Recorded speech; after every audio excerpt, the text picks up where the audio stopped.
Good morning students, we are back to our video.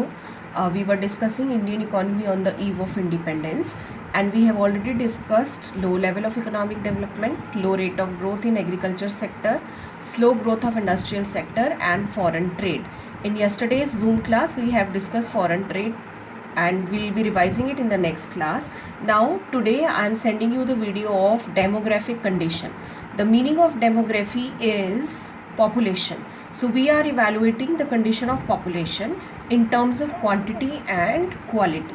All of you must be aware that population is census is conducted after every 10 years. It is an attempt to find out the population growth of the country. So the one marker question which can be asked here to you is, when was the first official census conducted? So please note down. First point is very important for 1 mark MCQ. It was conducted in 1881 and is conducted after every 10 years. Now we are discussing the features of demographic condition at the time of independence. How was our population at that time? The first thing is the pattern observed was very uneven. That means at times the population growth was high, then the second year it was very low and so on.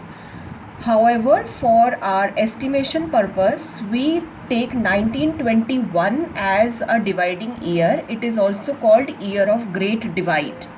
And what it does is, if we study the pattern, it divides population into two parts. One is before 1921 and second is after 1921.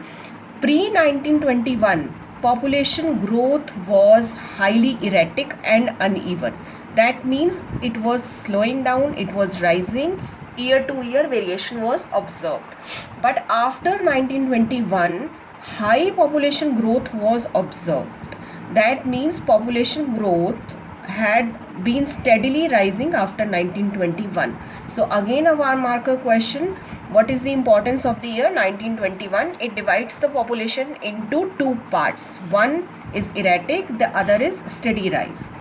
Then now coming to the qualitative indicators of population. Let us evaluate in terms of the quality of population. We are saying that the literacy rate was very low.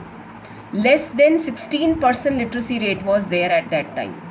And female literacy was even lesser. It was 7%. And next thing is the health facility. Now all of you understand the significance of health in determining the quality of population. So all of us know that at the time of independence it was lacking. Public health facilities were not there. It was inadequate. We had high mortality rate and infant mortality rate. So mortality rate talks about the adult population. Infant mortality, as you must be aware, talks about the number of deaths below 1 year, or at times it is 5 year also. Is it clear? So the mortality rate was 218 per thousand, which was considered very high. And the life expectancy was around 44 years as compared to 66 now. So these indicators from here to here, they talks about the quality of population, and these indicators, they are talking about the pattern of population and the quantity. So if a question comes on elaborate the demographic condition at the time of independence, your answer should include both the parts, the quantity as well as the quality, and all these points are to be included.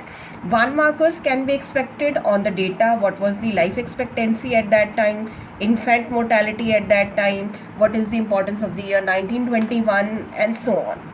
So remaining part we shall discuss tomorrow or on Monday. See you then. Have a great day. Thank you.